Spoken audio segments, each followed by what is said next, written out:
Uzbekistan മധ്യേഷ്യയിലെ കരയാൽ ചുറ്റപ്പെട്ട ഒരു രാജ്യം. സോവിയറ്റ് യൂണിയന്റെ ഭാഗമായിരുന്ന ഈ രാജ്യം 1991 സെപ്റ്റംബർ 1 സ്വതന്ത്രമാകുന്നു. Hi, I'm Esther Jose, first year MBBS student, Fergana medical institute of public health. ഉസ്ബെക്കിസ്ഥാന്റെ കിഴക്കേ അറ്റത്ത് സ്ഥിതി ചെയ്യുന്ന ചരിത്ര പ്രാധാന്യമേറിയ നഗരമാണ് ഫെർഗാന. ഇവിടെയാണ് ഉസ്ബെക്കിസ്ഥാനിലെ ടോപ്പ് ഗവൺമെന്റ് മെഡിക്കൽ യൂണിവേഴ്സിറ്റിയിൽ ഒന്നായ Fergana medical institute of public health ഉള്ളത്. Hi, I'm Greeshma, first year student of FMIOPH. ഉസ്ബെക്കിസ്ഥാനിലെ യൂണിവേഴ്സിറ്റികളിൽ ഒന്നായ നമ്മുടെ യൂണിവേഴ്സിറ്റിന് 2 ക്യാമ്പസാണ് ഉള്ളത്.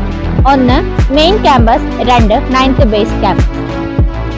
Hi, I'm Riza Firdous, first year MBBS student of Fergana medical institute of public health. Hi everyone, I'm Akhil Manu, currently a first year student at Fergana Medical Institute of Public Health. Now I'm standing in front of our main campus.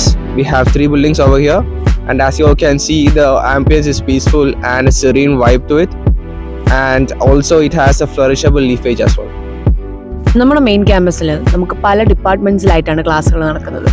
മെയിനായിട്ട് anatomy, histology department, biochemistry department, vivarium, stimulation centres. അതിനോടൊപ്പം നമുക്ക് auditorium ഉണ്ട്, പിന്നെ libraries ഉണ്ട്, നമുക്ക് ഇവിടെ ഒരു canteen available ആണ്. കൂടുതലായിട്ട് നമുക്ക് ഉസ്ബെക് ഫുഡ്സ് ആണ് അവിടെ ഉണ്ടാവുക. പിന്നെ പുറത്ത് ചെറിയ ചെറിയ ഔട്ട്ലെറ്റ്സ് ഉണ്ട്, നമുക്ക് അവിടെ നിന്ന് ഫുഡ് വേണമെന്നുണ്ടെങ്കിൽ പർച്ചേസ് ചെയ്ത് കഴിക്കാം. ഞാനിപ്പോൾ നിൽക്കുന്നത് നമ്മുടെ 9th ബേസ് ക്യാമ്പസിന്റെ മുമ്പിലാണ്.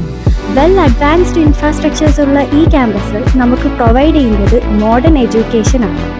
മെസ് ഫുഡ് ആണെങ്കിൽ നമുക്ക് ഏറ്റവും കൂടുതൽ പ്രൊവൈഡ് ചെയ്യുന്നത് നമ്മളുടെ നോർത്ത് ഇന്ത്യൻ ഫുഡ്സ് ആണ്.